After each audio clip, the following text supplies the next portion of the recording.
Bukas, siguradong ikatutuwa nyo ang better and improved actual performances nila sa live na The Big Go Concert. Hanggang sa mga oras na ito ay tuloy-tuloy pa rin ang pag-iensayo ng mga housemates habang natatanggap naman ng humigit kumulang 20 gold seats buyers ang kanilang mga ticket. Meron pang ilang oras na natitira ang ating mga housemates para mas pagandahin pa ang kanilang concert, pero tayo dito sa labas, meron na lang tayong ilang minuto para bumoto sa mga nominado. Muli, pinapaalala namin sa inyong lahat, maaari kayo mag-vote to save or vote to evict. At para matulungan tayo sa pagboto, binigyan ni Kuya ang 4 na nominado ng kanilang special cast. At kung paano nila ito gagawin, narito po. Bago ibigay ang task, isa-isa munang kinausap ni Kuya sina Devon, Jenny, Trisha at Brett. Ano yung pinakamalaking pagbabago na nangyari sa'yo? Nagiging po ako, responsable.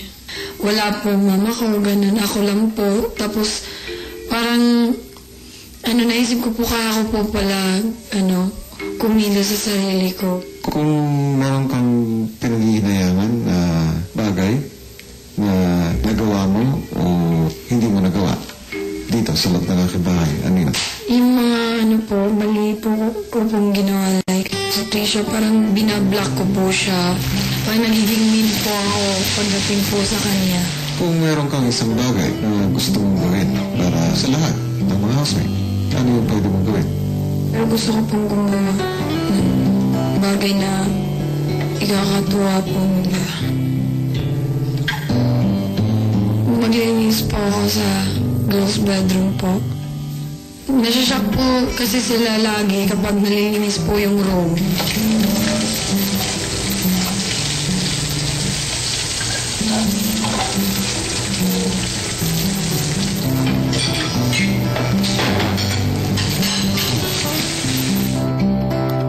Ano yung pinakamalaki mong pagbabago? Dati po, wala akong pagkaram sa mga ibang, yung mga problema po iba, especially sa family ko po. So, I started to care more about others, parang know more about their problems. Kasi dito pa halata kung may problem or hindi, parang masaya ba sila or hindi. Halatang halata po eh. Kung meron kang isang bagay na gustong gawin sa isa, sa iyong mga kasamahan, ano yung gusto mong gawin? Kuya, it doesn't have any meaning ha. Yun po. Bago ako alis, I want to be good to Ryan for 1 week. Kasi I always get making irritated mad. Kasi alam ko super madumi po yung cabinet niya. Hindi ko po alam ngayon. Baka binako niya. I clean it for him na lang.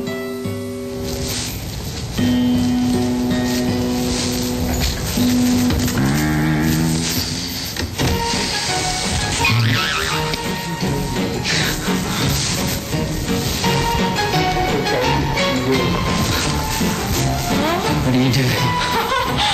For a gym? For what? Dance practice. I think we should start eating breakfast. Let's go.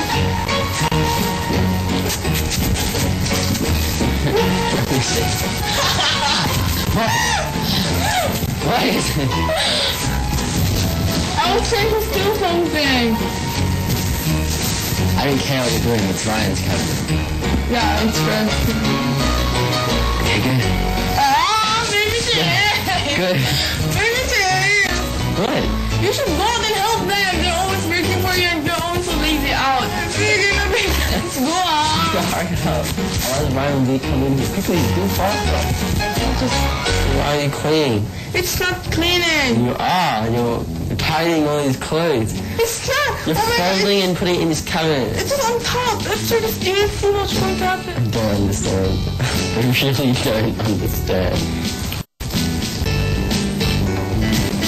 Actually, they're asking for a job.